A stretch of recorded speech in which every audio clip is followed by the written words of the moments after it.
Alright, so here we are again. In the last video, I showed how you can get started quick with the Unreal Engine 4 with regards to downloading the latest client and the editor itself, and then just jumping in and creating a project. Now, what you also have the ability to do with your $20 a month, or at least for that first month if you choose not to subscribe for any months to follow, is you get access to the entire source code required to compile your own Unreal editor and engine itself. Now, the reasons to do this are really very advanced and are very deliberate.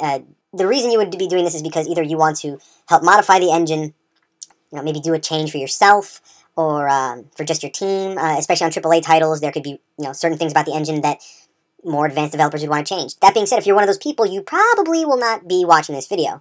Another reason would be just to improve it and then fold it back into the project itself. So if, for example, you're a hardcore Linux developer and you want to contribute into the project to help move things along, then, this is how you would do it. You would download the source code, compile it, see how it runs, and then do your modifications to fix bugs or introduce features, and then do a pull request to send it back up to everyone else.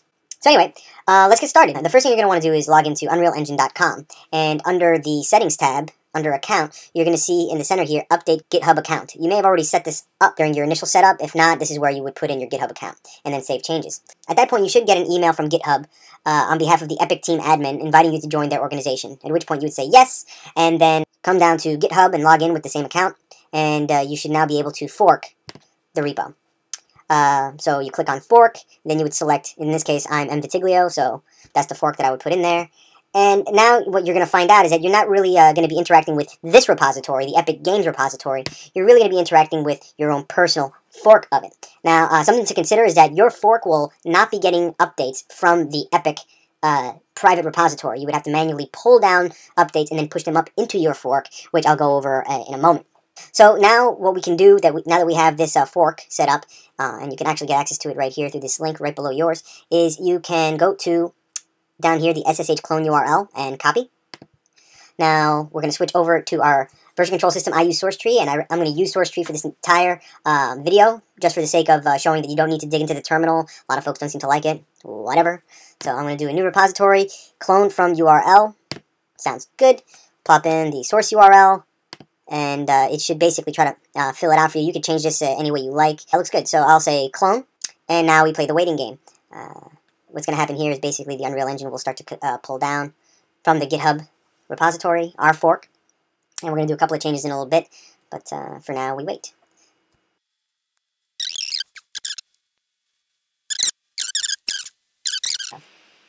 Alright, here we are. So, first thing you're going to notice when you come into here is, alright. So, by default, Git, it names the remote that you clone from origin. This is arbitrary just as much as master is an arbitrary branch. It's just a default. Alright, so before we carry on with anything else, let's just go into our terminal. I'm sorry, I know I said that you wouldn't have to do this, but this isn't necessarily directly related to Git or version control. This is just part of the instructions that you would find right in here. So what's mentioned is that basically what you want to do is run the setup command to pull down any binary content, as well as, once completed, doing the generate project files command. This is what's going to create our Xcode project file, as well as, the setup is also going to pull down a lot of binaries and even throw in a couple of Git hooks so that way the binaries are updated whenever you fetch. So, here we go. Set up command and run. Right now it's registering some Git hooks, and now it's going to go through the very long process of downloading about 2 gigs of very important binary files that are needed for compilation. So, we'll just let this do its thing, and we'll come back to it in a moment. Something I should point out is that we are still only going to be able to really work with what we have from our personal fork. So you're not going to be getting any updates. So the next question will be, well, how do we get updates then? Well, that process is done pretty straightforward. You basically have to add an additional remote. So if we go to repository and go to repository settings, as you can see, here we have origin, and that's about it. So we need to add Epic's version of that. So if we go back to our browser and click on Epic Games Unreal Engine here, we can copy to clipboard and click on Add. Let's give it a nice name. In this case, I think Epic Games should be sufficient. Plug in this URL. As you can see, the only real difference between theirs and mine would be that it has my username, whereas Epic Games has Epic Games. Hit okie dokie. And that's that. Another thing I'd recommend doing is editing origin to something a little bit more specific or descriptive. In this case, personal fork seems sufficient and descriptive enough. And I want to take a moment to maybe get on my sandbox here and say that the use of master or origin or any other ambiguous kinds of names, I generally tend to discourage for this reason in particular. What does origin mean? Or even for myself in the future, if I haven't looked at this for a while, if I provide origin and say origin 2, the only way for me to find out where that's actually going is for me to dig into this window here and see, oh, okay, well, Origin 1 goes to Empatiglio Unreal Engine, whereas Origin 2 goes to Epic Games. But by renaming them Personal Fork and Epic Games, or even just one of them alone, it at least provides some sort of hint as to what the other might do. But by being explicit on both, you know which to approach. Now, that being said, I'm going to hit OK here. And now we have the additional remote. Before we go any further, though, we're going to have to do a refresh on our remotes. So let's go to Repository, refresh remote status. Right, we have to do a fetch from Epic Games. Now, the only real problem that we're going to have going forward is just that when we decide to check out a particular branch or create a new branch, as an example, I'll hit close here. If I decided to say branch, create a new one called, let's just call it release, and create branch. What you might notice is that Git no longer by default sets up your new branches, such as for in this case release, to track the remote's release. By default, Git is usually able to do that, because all it has to do is check against one remote, and then figure, okay, well, I guess I'm tracking this one, and that kind of behavior comes out of the box for free. However, once we have multiple remotes, which branch for it to track becomes ambiguous, and therefore, that feature becomes disabled. So that means you're going to have to set up branches to track manually. So what that means is you'll have to right-click on the branch, for example, and then say track, you know what, I'll just track Epic Games'. Now, honestly, you can even forego using the fork at all, as long as you're not going to actually be pushing up anything. But that being said, if that's how you're going to do it, then why are you even downloading the code to begin with? Alright, and we're done on this end. So great. So now we just have to generate the file. So generate projectfiles.command. And then this will search through your Unreal 4 project files and basically set everything up so that the correct paths and everything are provided.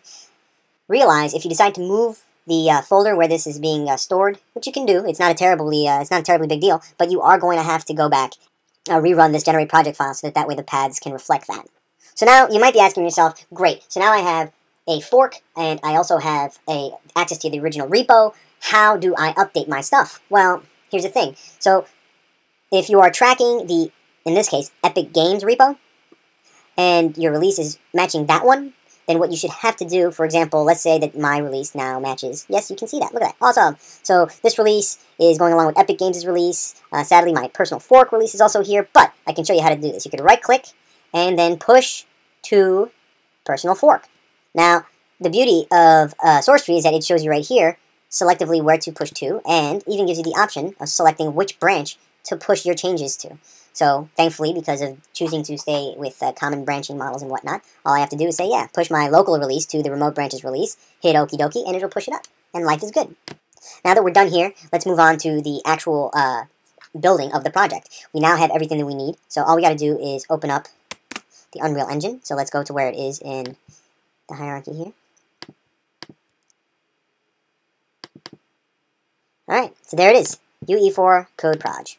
Just double click on this guy. And Xcode will come up. It's going to take a little bit here, but it will come up, I promise.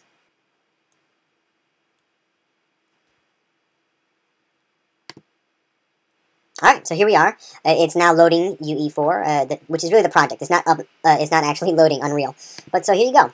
Now you have access to the code, which you can access to source and all that good stuff. Do any modifying that you like. But in terms of actually trying to build the product, or to even debug it, all you need to do is, typical to Xcode, is just go to product, and then run, or you can choose to build for running, testing, profiling, yada yada. And there you go. Yeah. The best way to do it if you want it for performance is to build it for running, of course, and for your platform. And it's going to dump the output into the directory under Engine, Binaries, Mac, which as of right now doesn't have the Unreal 4 editor proper. What you would end up having is right here, UE4 editor, not services, but editor, and it will come up. So, there you go. I hope that you found this useful. Hope I didn't ramble too long. Hope you enjoyed it. And that's about it. So, enjoy.